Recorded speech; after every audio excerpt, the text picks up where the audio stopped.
ঐ কপালৰ লিখনিয়ে মইনা কোনেনো ঐ মুচিব মইনা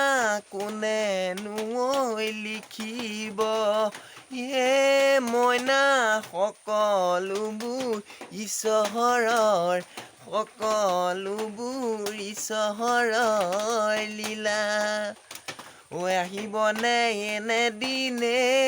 মইনা বাজিবনে ভগাবিন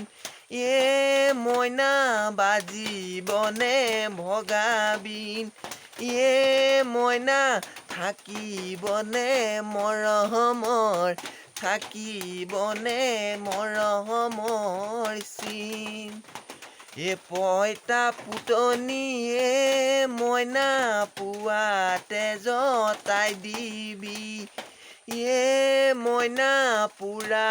আলু পিটিকি মইনা তাকেনো খাই হালহলৈ যাম।